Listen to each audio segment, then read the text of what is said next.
কথায় আছে যে রাধে সে চুলও বাঁধে। হ্যাঁ, বাস্তবিক কথা, এমনই এক খবর তুলে ধরলো আজ মহালয়ার দিনে। কারণ আজ থেকে শুরু হচ্ছে দেবী পক্ষের আগমন। মুর্শিদাবাদ জেলায় বড়োয়া ব্লকের রাইহাট গ্রামে দুর্গাপুজোর আগমনের মধ্যে বাস্তবতার চূড়ায় মহিলারা। অন্য গ্রামের থেকে আলাদা এই গ্রামটি এখন পরিচিত মহিলা ঢাকিদের গ্রাম নামে। রাইহাট সরস্বতী মাতা উন্নয়ন ঢাক সমিতির সদস্যরা ঢাক বাজানোয় নিজেদের প্রতিভা দিয়ে ইতিমধ্যে জেলা জুড়ে নাম কুড়িয়েছেন। মূল উদ্যোক্তা নিমাই দাস নিজে অক্লান্ত পরিশ্রম করে মহিলাদের প্রশিক্ষণ দিয়ে গড়ে তুলেছেন এই অভিনব গোষ্ঠী। আজ দুর্গোৎসবের কয়েকদিন আগে দিনরাত সমান তালে চলছে তাদের প্রশিক্ষণ।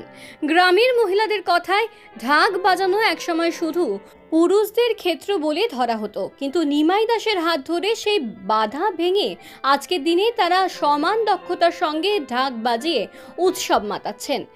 সমিতির ঢাকিদের দাবি, এবছর দুর্গাপুজোর মণ্ডপে তাদের ডাক পড়েছে একাধিক জায়গায়। গ্রামের মানুষজনও তাদের এই সাফল্যে গর্বিত। রায়হাটের মহিলা ঢাকিদের আত্মবিশ্বাসের সুরেই শোনা গেল, আমরা ঢাক বাজিয়ে প্রমাণ করতে চাই নারী পুরুষ সমানভাবে উৎসবের আনন্দ ভাগ করে নিতে পারে। দেখুন আজ আমাদের বিশেষ প্রতিবেদন।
সাল থেকে ঢাক এমনি ছোটো থেকেই বাজাই। আমি বাবার সঙ্গে কাশি বাজাতাম ছোটোবেলা থেকে বাবার সাথে কাশি বাজাতাম, বাজাতে ঢাক বাজানো শিখি।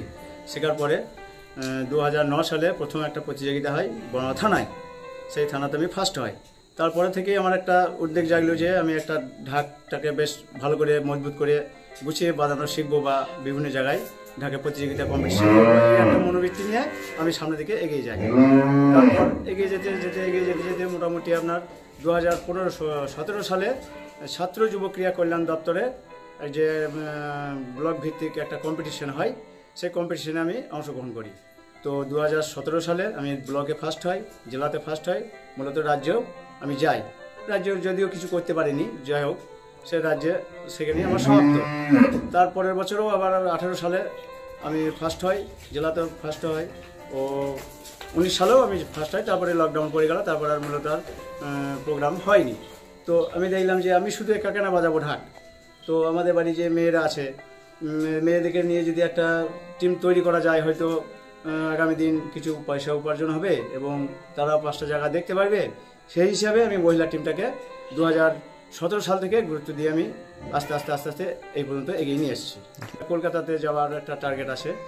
তো কলকাতা আপনার ওই বরানগর বা কাশীপুরের সাইডে। সে ভালো তো লাগবেই, মহিলারা যাচ্ছে আমাদের সাথে কাঁধে কাঁধ মিলিয়ে প্রোগ্রাম করছে, এটা তো ভালো একটা উৎসবের ব্যাপার বটেই, আনন্দের ব্যাপার তো বটেই।